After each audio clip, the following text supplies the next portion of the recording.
regalarían los caraqueños a la ciudad que los vio nacer en su aniversario número 455? Esta fue la pregunta que nosotros hicimos en las calles este lunes y estas las respuestas. Seguridad, transporte que está pésimo y alumbrado. Que nos dé más limpieza, más seguridad.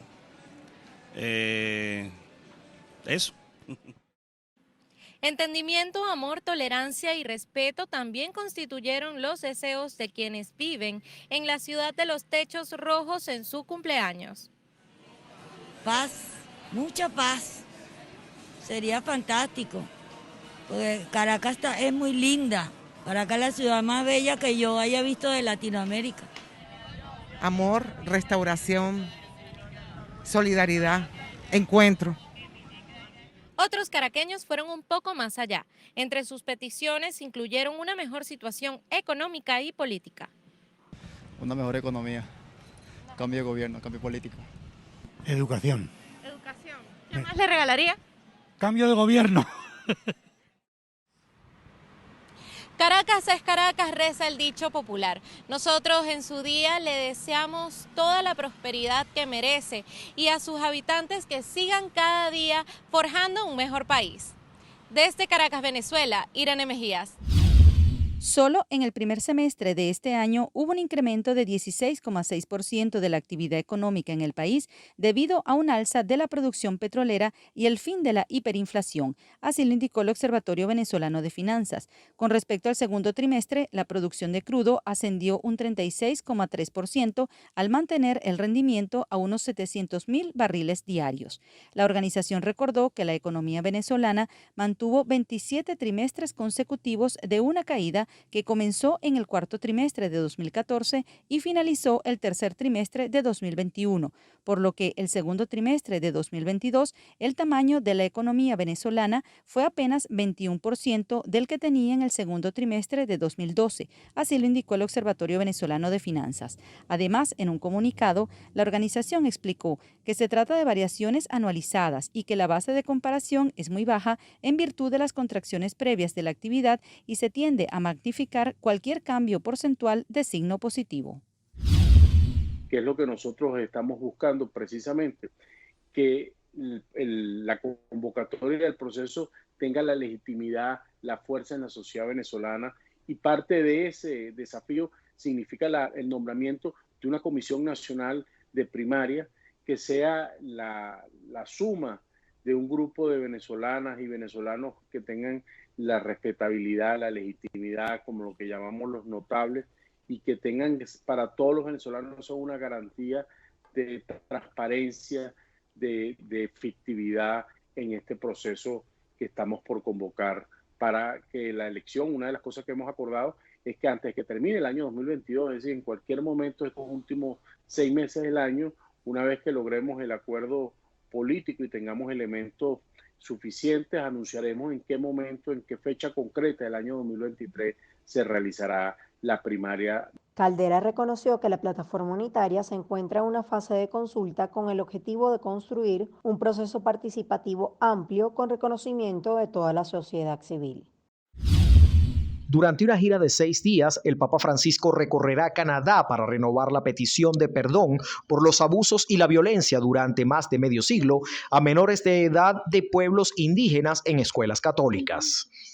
El Papa se reunió con familiares y sobrevivientes en la provincia de Alberta, donde se encuentra una de las escuelas residenciales más antiguas y más grandes de Canadá, abierta de 1895 a 1975.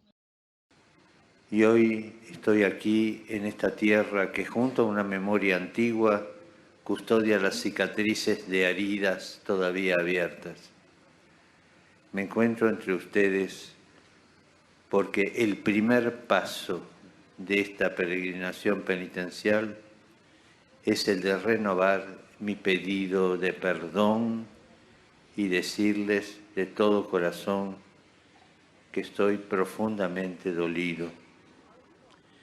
Pido perdón por la manera en la que lamentablemente muchos cristianos adoptaron la mentalidad colonialista de las potencias que oprimieron a los pueblos indígenas. Estoy dolido.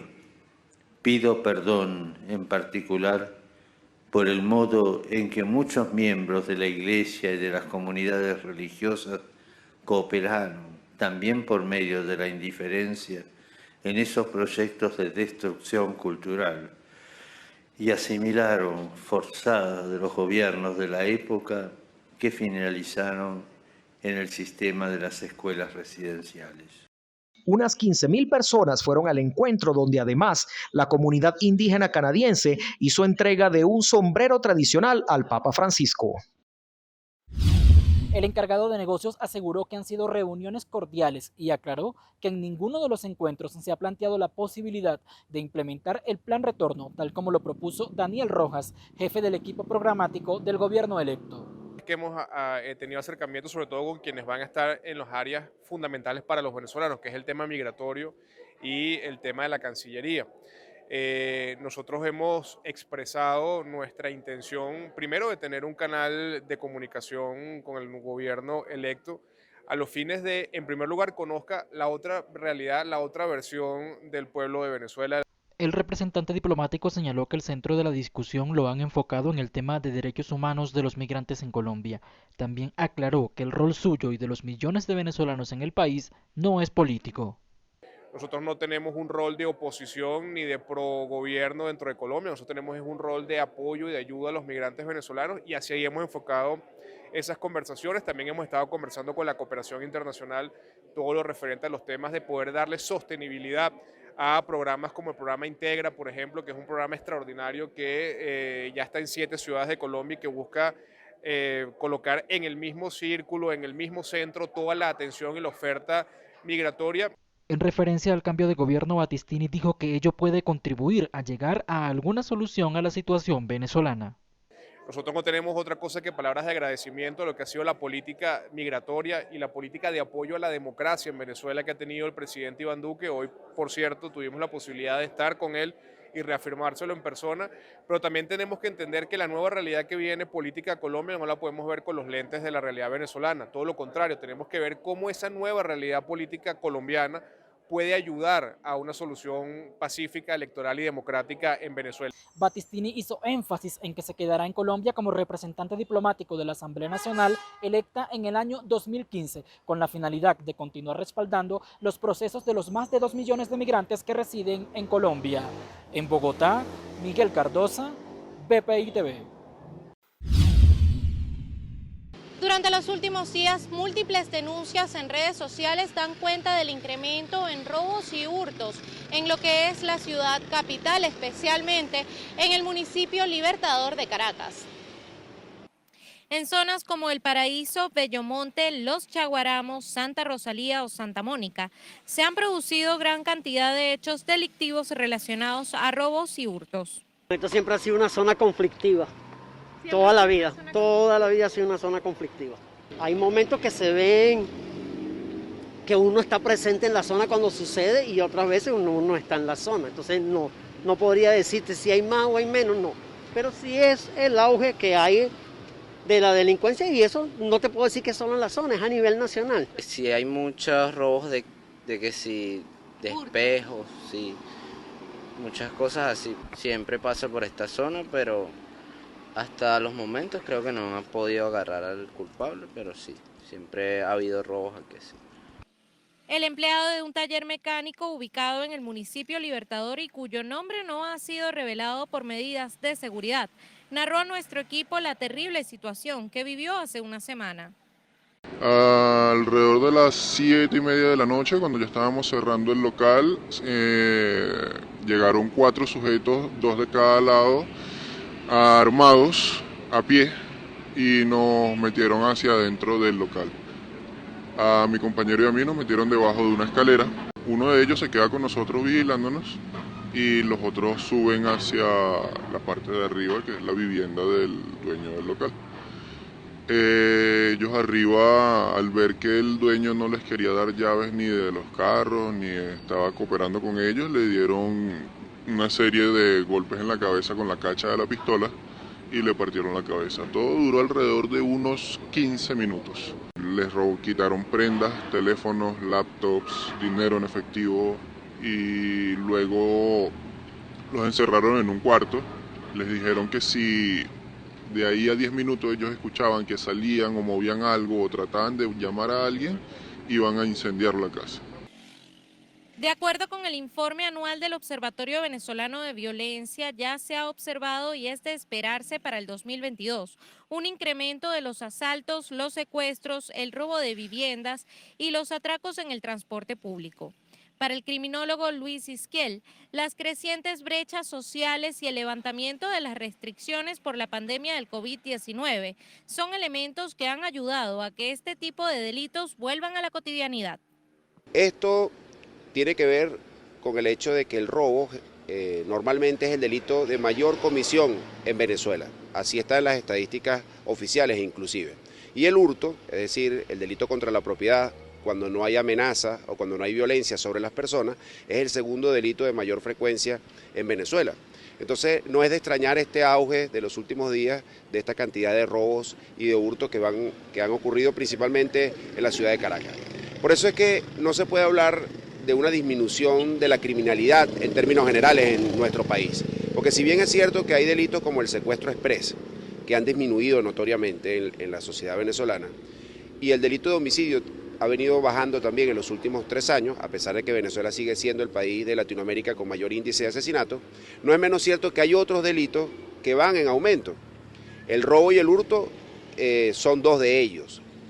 Isquiel explica que a diferencia de delitos como el secuestro, que se enfoca mayormente en ciudadanos con alto poder adquisitivo, el robo afecta a prácticamente toda la sociedad por igual.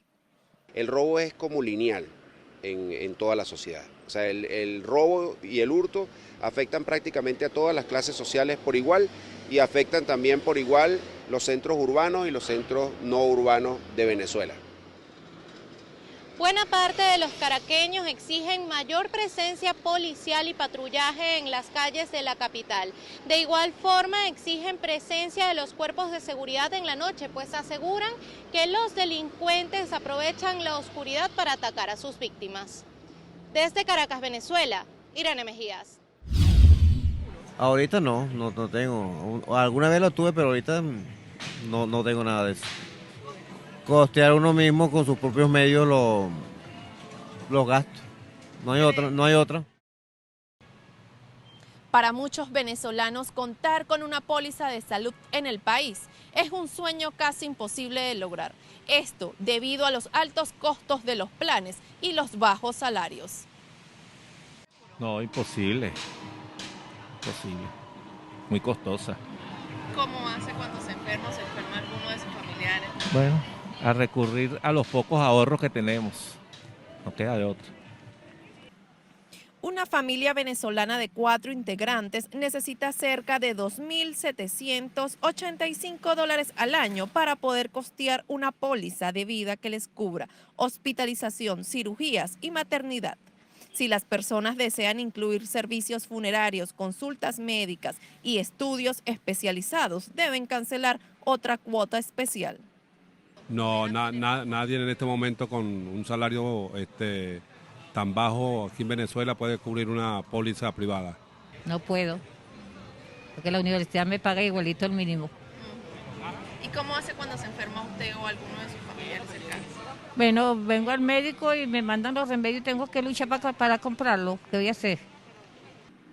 Según el análisis Seguros de Venezuela realizado por el gremio de aseguradoras del país, solo 10% de la población venezolana se encuentra asegurada por su empleador o de forma particular, cifra que esperan que aumenten por la recuperación económica registrada en los últimos meses. Sí, bueno, la familia colabora a comprar una medicina, pero no contamos con nada, estamos desamparados prácticamente. Eso, ¿qué va? Eso es difícil, eso está por las nubes, pues. Si la comida está por las nubes, ¿qué será las medicinas? Que no la tenemos en estos momentos. Dime, la gente de mayores de edad no tiene para comprar medicina. Se mueren, las personas se mueren. Estamos viviendo otra época. Estamos viviendo una época demasiado difícil pues. La Cámara de Aseguradoras de Venezuela recordó que para 2009 contaban con 1,8 millones de clientes. De esta cifra, 3% eran personas que habían contratado un seguro de vida. Sin embargo, actualmente solo registran 0,2%. Desde Caracas, Venezuela, María Alejandra Silva. Hemos detectado que la población migrante que está en este momento ingresando, en su mayoría son de ascendencia venezolana. De la cantidad, por lo que va del año 2022, tenemos un aproximado de 68.366 migrantes que han ingresado al territorio panameño por la selva del Darién, ingresando desde Colombia. Villarreal agregó que solo en el mes de julio más de 18.000 personas atravesaron la selva desde Colombia a través de pasos irregulares y con recorridos de 7 u 8 días. Asimismo, detalló que ingresan nacionales de Ecuador, Perú, Bolivia, Argentina, además migrantes de ascendencia asiática o africana también atraviesan el Darién. Entre tanto, en Estados Unidos, el encargado de negocios de Juan Guaidó, Brian Fincheltub, manifestó su preocupación ante las restricciones migratorias impuestas hacia los venezolanos en varios países, las cuales considera que harán el camino más peligroso. Asimismo, el representante de Juan Guaidó denunció que desde la gobernación de Texas presuntamente se están disponiendo autobuses para el traslado de migrantes a otras ciudades del país. La información que tenemos es que desde la gobernación del estado de Texas se están poniendo autobuses para que migrantes, no solamente de Venezuela, sino migrantes de todos los países que están entrando, puedan ser trasladados a otros estados y otras ciudades del país. Esto obviamente ha ocasionado una gran crisis en muchas ciudades, porque, bueno, son ciudades que normalmente han recibido a migrantes, pero están recibiendo muchos más migrantes de lo que están acostumbrados a recibir. Cabe destacar que en México iniciaron 2 nuevas caravanas de unos 4.300 migrantes de distintos países con destino a Estados Unidos. Según voceros y líderes de grupos, la movilización inició desde las oficinas de regularización migratoria del Instituto Nacional de Migración de México, debido a la espera de permisos temporales para transitar hacia la frontera norte, desde donde intentarán ingresar legalmente a territorio estadounidense. El magisterio venezolano tomó este miércoles nuevamente las calles de Caracas exigiendo reivindicaciones salariales a la administración de Nicolás Maduro, ya que aseguran que el bono vacacional que fue pagado durante este mes de julio solamente les alcanza para 3 días. Maestros, personal obrero y administrativo adscrito al Estado venezolano aseguraron que la administración madurista solo ha cumplido con el 25% del monto total de sus obligaciones contractuales, lo que equivale a poco más de $30. Tenemos razones para estar en la calle y para exigir nuestros derechos, y más nosotros los docentes que formamos a nuestros alumnos en la defensa de sus derechos. Nosotros nos han tenido como esclavos, porque yo lo digo así, nosotros nos tienen esclavos, porque el trabajo que merece respeto, que da dignidad, nosotros todo eso lo hemos perdido, porque no podemos alimentar a nuestra familia, a nuestros hijos como debe ser, nosotros mismos no podemos vivir con dignidad como se debe vivir. ¿Para qué estudiamos? ¿Para qué somos profesionales? Podemos tener mucha vocación, pero ¿cómo podemos ir a un preescolar si no tenemos ni siquiera para un pasaje? Entonces, necesitamos el representante para que sea él el que nos beneficie a nosotros. No puede ser, porque estudiamos en una universidad para sacar licenciaturas, TCU, nuestra formación académica para educar, pero no para mendigar. El magisterio venezolano aseguró que debido a la mala remuneración, problemas de infraestructura y servicios básicos, la calidad de la educación en el país se ve cada vez más comprometida. En las escuelas no hay agua, no hay luz, no hay internet, y los estudiantes que se están graduando van a ser futuros profesionales analfabetas, no hay calidad de educación. Mientras no haya un salario que cubra las necesidades básicas, materiales, sociales e intelectuales de los docentes, Aquí no podemos decir tenemos educación. Me siento que perdí todos los años de mi vida en el Ministerio de Educación. Me robaron las prestaciones sociales con un instructivo ANAPRE que está desapareciendo todos los beneficios de los trabajadores, de todos los trabajadores en general. Aquí no tenemos futuro con esta tabla ANAPRE. El Estado tiene que claudicar. Los docentes aseguran que de continuar esta situación en el mes de septiembre, ellos continuarán en las calles de Caracas exigiendo sus derechos y podrían incluso irse a un paro técnico. Desde Caracas, Venezuela, Irene Mejías.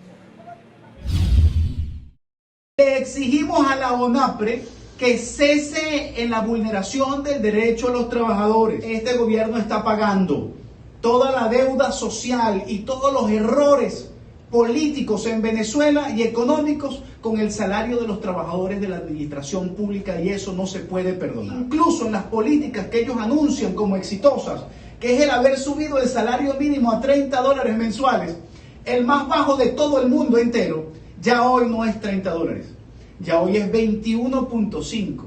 Que el TSJ demuestre que existe división de poderes en este país. Lamentablemente en Venezuela no hay división de poderes. Todo lo que ejecuta el TSJ es instrucción del Poder Ejecutivo. Pero si en algún momento entra alguna lucidez a los miembros del Poder Judicial y al TSJ en relación a la división de poderes, que sea de la mano de la defensa de los derechos de los trabajadores.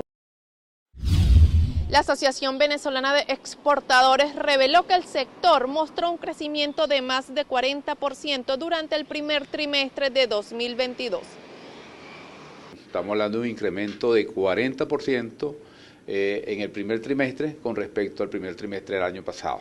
Esto marca una tendencia que le iniciamos años atrás, cuando en el 2021 conseguimos un incremento de las exportaciones del orden del 42%, al pasar las exportaciones de 1.450 millones de dólares a 2.200 millones de dólares.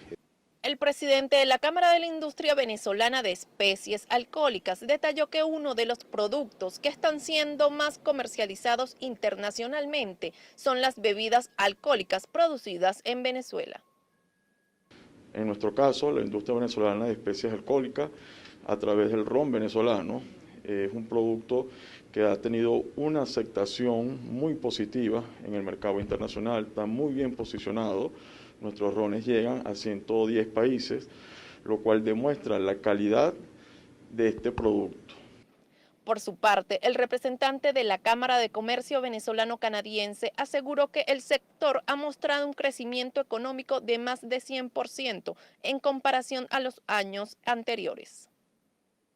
En el 2018 sí bajó a 80 millones de dólares prácticamente Canadá.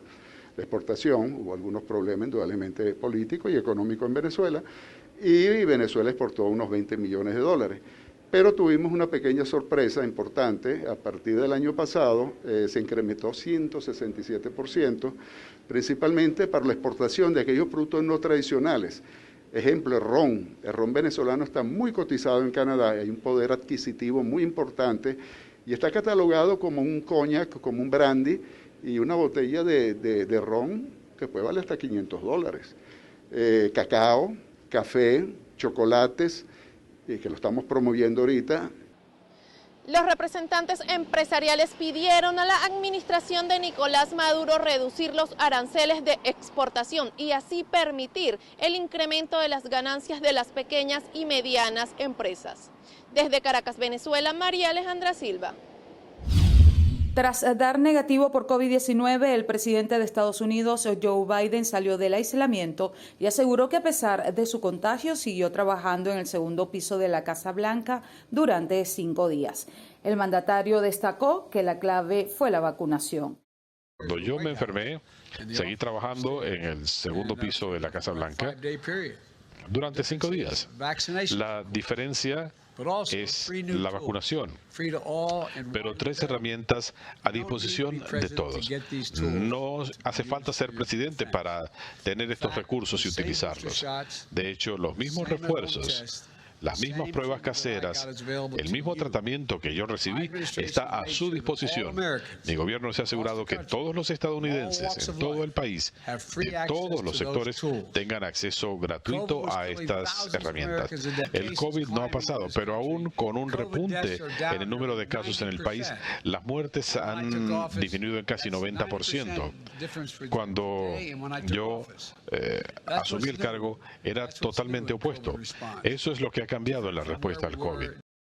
El presidente estadounidense llevará una mascarilla ajustada durante 10 días para evitar la propagación del virus y aumentará la frecuencia con la que se somete a pruebas para detectar cualquier posible resurgimiento.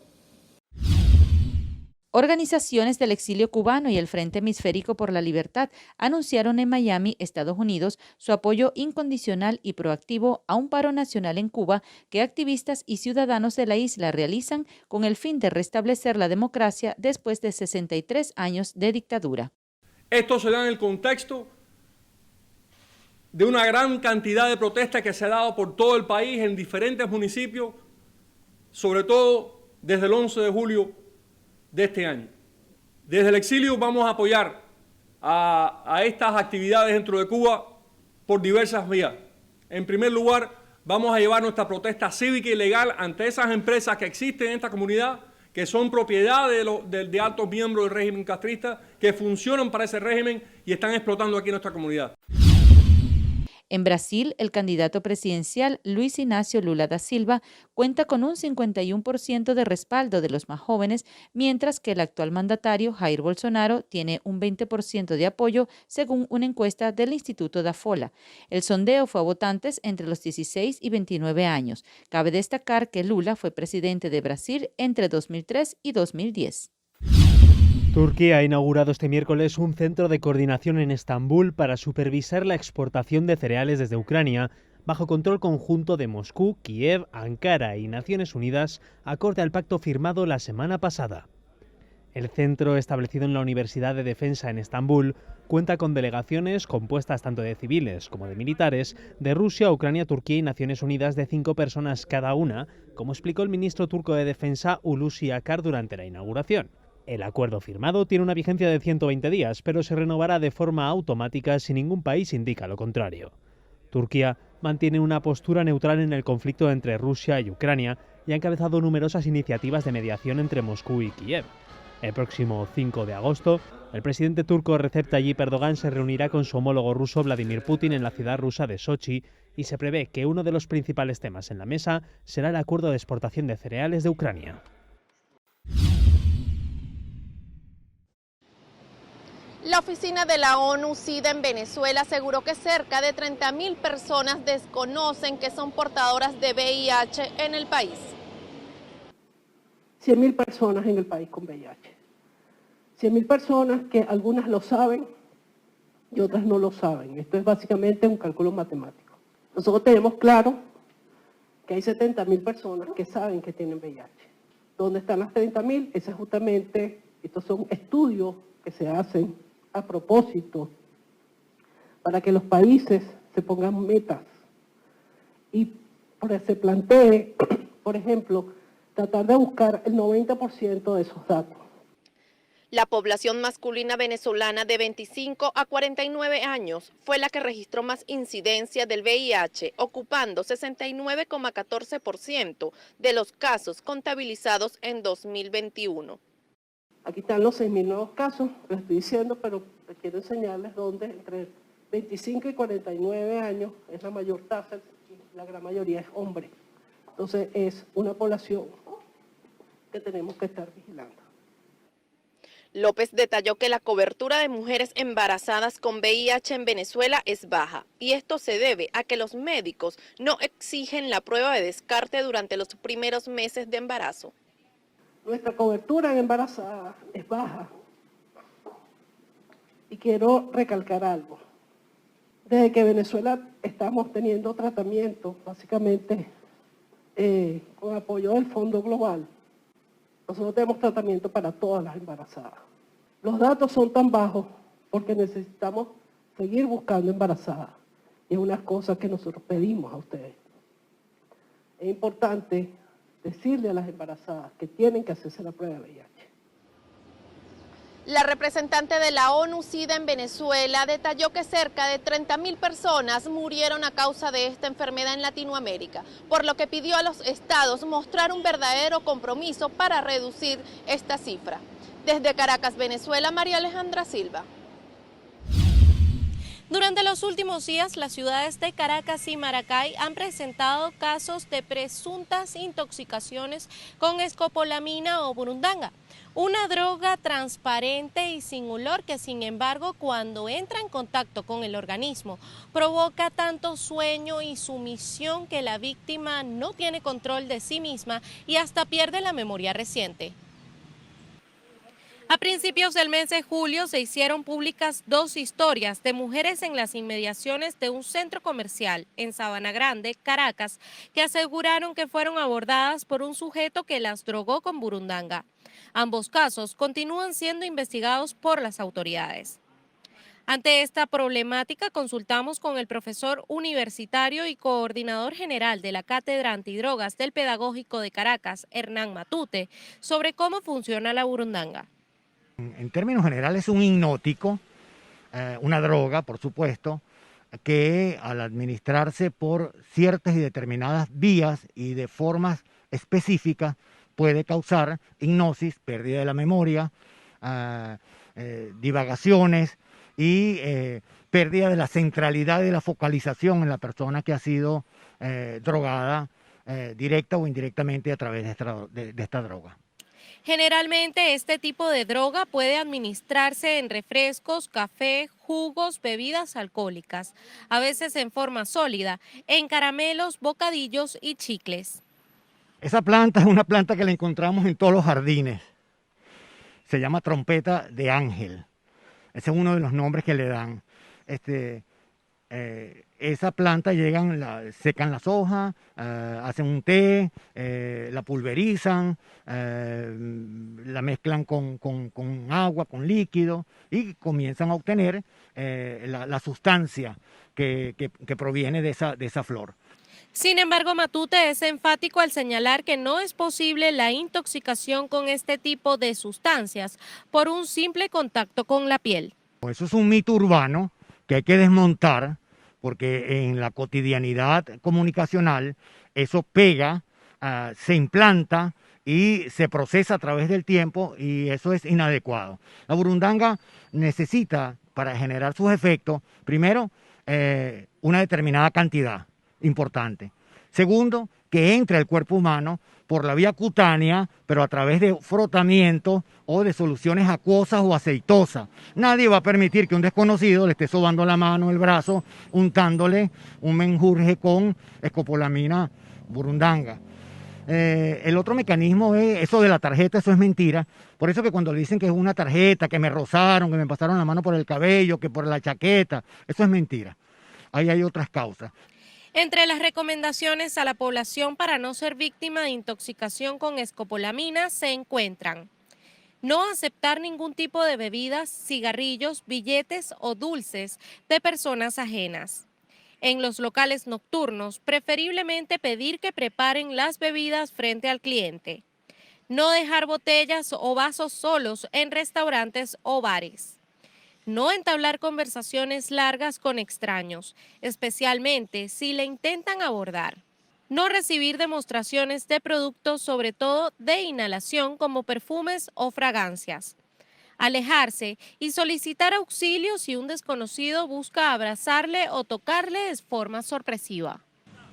Hasta ahora no existen cifras oficiales acerca de cuántas personas han sido víctimas de intoxicación por escopolamina o burundanga. Sin embargo, las autoridades exhortan a la población a estar muy alertas en las vías públicas. Desde Caracas, Venezuela, Irene Mejías. La dirigente política Delsa Solórzano aseguró que los representantes en Venezuela de la Oficina de la Alta Comisionada para los Derechos Humanos de la ONU, Michelle Bachelet, no verifican adecuadamente la situación de los centros de reclusión de los presos políticos. Ese informe de la señora Bachelet, yo creo también que más allá de que en efecto destaca, en Venezuela hay torturas, en Venezuela hay tratos crueles, inhumanos o degradantes, ella desconoce varios asuntos que son de suma gravedad. Me refiero, por ejemplo, al hecho de que se ordenó en su momento que se cerraran los calabozos de prisioneros políticos y esto no ha ocurrido. Y la misión que hay en Venezuela de la oficina de la señora Bachelet no ha ingresado a las cárceles del país. Sin embargo, ella saluda que las cárceles, según ella, mejoraron. ¿Será que le mostraron una foto? Porque la realidad es que DIJESIN sigue funcionando como prisión política. La realidad es que en SEBIN, en el helicoide, sigue habiendo prisioneros políticos. Solórzano calificó nuevamente como una burla la publicación del reciente informe y pidió respeto a las víctimas de las presuntas violaciones de los derechos humanos en Venezuela. Esta legislación va a reducir los costos del cuidado médico para millones de estadounidenses. Será la inversión más importante, sin exagerar, que hayamos hecho en seguridad energética y en ahorros y generación de empleos y soluciones de energía limpia para el futuro. Es muy importante. También por primera vez en mucho tiempo estamos dándole justicia al sistema de recaudación fiscal, haciendo que las mayores corporaciones del país paguen lo que corresponde, sin incrementarle los impuestos a personas que ganen menos de $400,000 al año. Biden aseguró que la legislación le daría al Medicare poder para negociar mejores precios por las medicinas en favor de quienes las necesitan. Cabe destacar que Medicare es un programa de cobertura de seguridad social administrado por el gobierno estadounidense para proveer atención médica a los mayores de 65 años de edad o personas con graves problemas de salud. Estamos dándole al Medicare el poder de negociar precios más convenientes en las medicinas, lo que significa que los ancianos y los consumidores van a pagar menos por las medicinas recetadas. Medicare va a ahorrar en este proceso cerca de $290,000 millones. Y además, esto va a cambiar las circunstancias de la gente que recibe Medicare, poniendo un tope a un máximo de $2,000 al año, no importa cuántas medicinas tenga que consumir. El paquete legislativo de $739,000 millones que tiene consenso bipartidista está encaminado a aminorar los golpes en la economía estadounidense afectada por la pandemia de coronavirus y luego las implicaciones de la invasión rusa a Ucrania, lo que ha elevado los costos de los combustibles a nivel mundial. Por otro lado, Biden y el presidente chino, Xi Jinping, conversaron sobre la política de Estados Unidos hacia Taiwán en medio de las tensiones por una posible visita de la presidenta de la Cámara de Representantes, Nancy Pelosi. Biden manifestó que no ha cambiado su política y que su gobierno sigue oponiéndose a cualquier esfuerzo unilateral para cambiar el status quo de Taiwán. Juan Guaidó celebró la decisión de la Junta Británica en darle la administración de las reservas de oro del Estado venezolano que se encuentran resguardadas en el Banco de Inglaterra. Guaidó señaló que el oro de los venezolanos no es de Maduro. Además, expresó que las oportunidades y el futuro de Venezuela contarán con recursos que sí estarán al servicio de la gente. Asimismo, Juan Guaidó manifestó que la decisión de la justicia del Reino Unido se debe a que es un sistema imparcial y de los más fuertes del mundo. Más temprano, la jueza Sarah Cockerkill del Tribunal Superior de Londres falló a favor de la Junta del Banco Central de Venezuela designada por Guaidó. La máxima representante judicial consideró nulas las sentencias del Tribunal Supremo de Justicia sobre nombramientos y decisiones sobre las reservas de oro. Por su parte, la vicepresidenta de la administración de Nicolás Maduro, Delcy Rodríguez, rechazó la decisión de la justicia británica y aseguró que luchará por recuperar el acceso al oro. Toda esta ficción creada de un supuesto gobierno ficticio encabezado por el criminal Juan Guaidó ha sido para desapoderar a Venezuela y al pueblo venezolano de su patria. En el caso concreto, el Banco Central de Venezuela, el único que existe en el mundo sobre las reservas internacionales de Venezuela, sobre la política monetaria, macroeconómica, que es el Banco Central de Venezuela, había su junta directiva en el pasado, había dado en custodia oro de Venezuela. A raíz de toda esta ficción antijurídica, fraudulenta que se ha dado de un grupo criminal encabezado por Juan Guaidó para robarse los activos de nuestro país, decidieron quedarse con el oro los venezolanos. Políticamente es que en Venezuela habrá justicia. De eso no le quepa la menor duda a nuestro pueblo.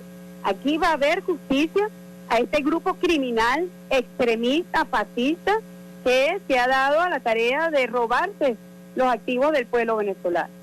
Entre tanto, en un comunicado, el Banco Central de Venezuela, de la administración de Nicolás Maduro, denunció que la decisión fue tomada presuntamente socavando las legítimas potestades de la Administración de las Reservas Internacionales. Además, la decisión presuntamente violenta el Estado de Derecho internacional, el orden constitucional y legal venezolano, al pretender desconocer las autoridades legítimas del Banco Central de Venezuela, así reza en un comunicado. La institución sentenció que se reserva todas las acciones legales a su alcance para defender el oro venezolano. Millones de mujeres alrededor del mundo no cuentan con recursos económicos para adquirir productos de higiene menstrual. Venezuela no es la excepción en medio de la crisis económica que vive el país. Según datos del Observatorio Venezolano de la Mujer Rural en su último informe, el 95.88% de las encuestadas respondió que utiliza toallas sanitarias. Sin embargo, un 52.67% aseguró que utiliza papel higiénico y 40.46% usa telas o paños en caso de no contar con dinero para comprar toallas sanitarias. La pobreza menstrual lo que causa son unas grandes brechas y una gran exclusión de las niñas y las mujeres en la sociedad y en la vida diaria, porque por falta de acceso a la higiene, a los productos de higiene menstruales, las mujeres dejan de ir, o las niñas dejan de ir a sus colegios y las mujeres a sus días de trabajo. Para las niñas y mujeres en Venezuela, comprar toallas desechables es cada vez más difícil y se ha convertido en una preocupación debido al alto costo, incluso afectando su productividad.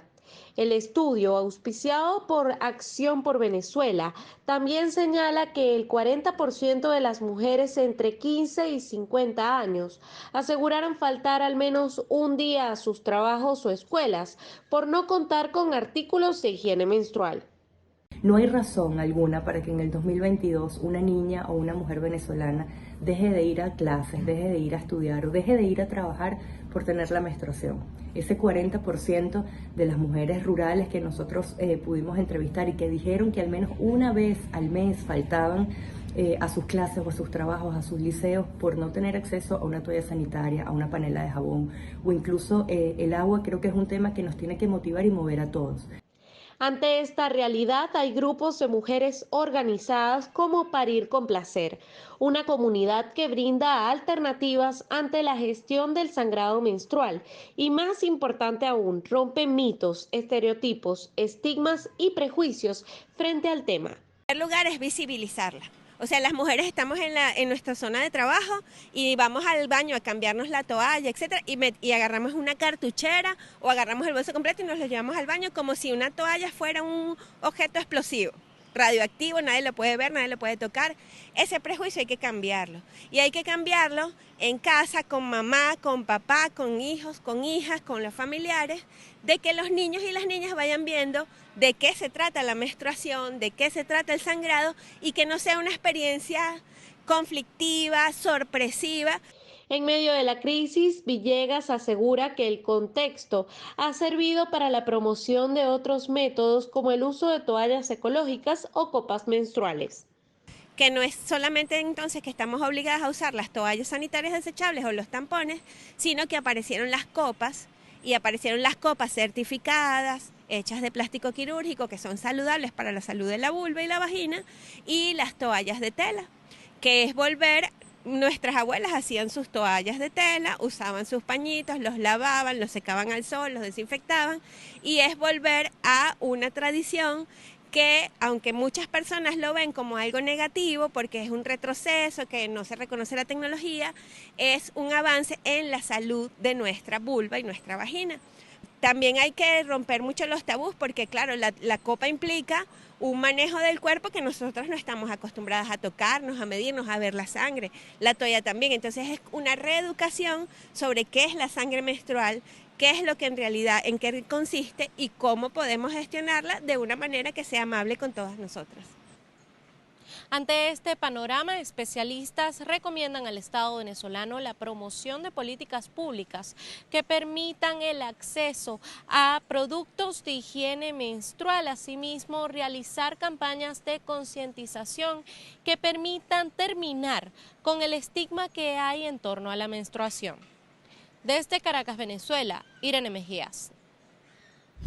Dirigentes del partido Primera Justicia en Caracas denunciaron los bajos salarios que reciben los educadores y los trabajadores del sector salud.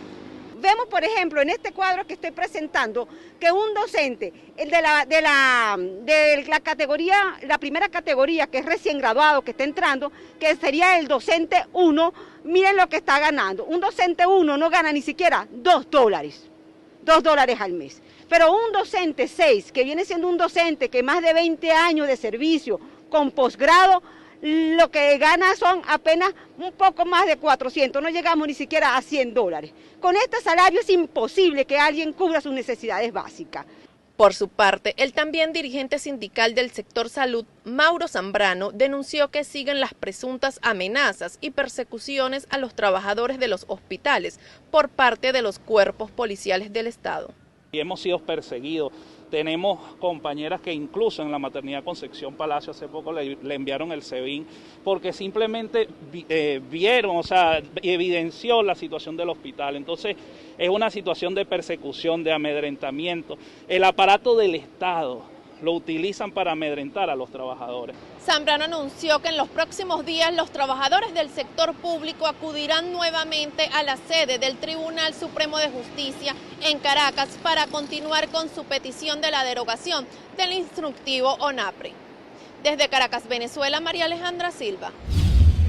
Construir la primera comunidad venezolana en el metaverso es uno de los objetivos de Guacalandia, un proyecto que nació de una colección de cuentos infantiles y ahora incursiona en el mundo de las NFTs. El proyecto, que alzará vuelo durante los próximos meses de la mano de Meollo Criollo, Crack Studios y Vivoplay, producirá contenidos audiovisuales que resalten la venezolanidad en un espacio virtual donde los venezolanos que emigraron y los que continúan en el país pueden reencontrarse y desarrollar su creatividad. Guacalandia es un proyecto que es la evolución de los cuentos ¿Dónde está Venezuela? De Meollo Criollo. Básicamente estamos extrayendo de allí las guacamayas, que han sido unos personajes que siempre habían estado ahí, a los chamos les encanta mucho, y estos cuentos que han tratado de hacer arraigo, identidad y orgullo por lo nuestro, vamos a agarrar las guacamayas para que ahora se conviertan como en una metáfora de los venezolanos, y Guacalandia en sí mismo es una metáfora de Venezuela. Entonces lo que queremos es llevar a otro nivel esos cuentos para hacer una serie animada, después seguir produciendo contenido venezolano y después inclusive que Guacalandia tenga una presencia en el metaverso como un punto de encuentro para los venezolanos. Para lograr la producción de estos contenidos, Guacalandia busca la creación de la primera productora audiovisual descentralizada de América Latina. Además, una parte de las ganancias será para retribuir a Venezuela en forma de donaciones a organizaciones no gubernamentales y fundaciones. Con tener tu Guaca, que además es única, nadie va a tener una igual que la tuya, tú eres miembro, eres de ese club, de esa comunidad. Entonces nos pareció muy chévere que buscar a gente que nos acompañe en este proyecto, porque estas 10.000 personas que decidan sumarse a nuestra bandada van a ver cómo este proyecto nace de abajo hacia arriba y van a participar activamente además en la producción.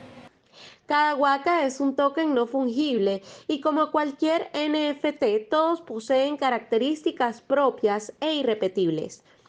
Las piezas combinan más de 200 atributos diferentes entre plumajes, colas, ojos, picos, sombreros, camisas, accesorios, objetos y fondos de colores de los paisajes de Guacalandia. Buscamos la tecnología de los NFT, dado que es algo que permite ejecutar. O sea, era muy fácil decir, bueno, vamos a buscar un financiamiento por algún lugar para lograr los objetivos que tenemos, que es hacer una serie animada y un espacio en el metaverso y generar la primera productora DAO, o sea, descentralizada de Venezuela. Y decidimos, bueno, vamos con esta tecnología que te permite tomar las riendas del proyecto, ¿no? Presentarlo al público y buscar ese financiamiento, ya que en cierto modo es una forma de invertir en arte. Hasta ahora el proyecto cuenta con embajadores como Valentina Quintero, Daniel Ders, Horacio Blanco o Daniel Alvarado. Con la premisa de que Venezuela estará en cualquier parte del mundo donde se encuentre un venezolano, estas 10.000 huacas entrarán al mercado a partir de las próximas semanas. Desde Caracas, Venezuela, Irene Mejías.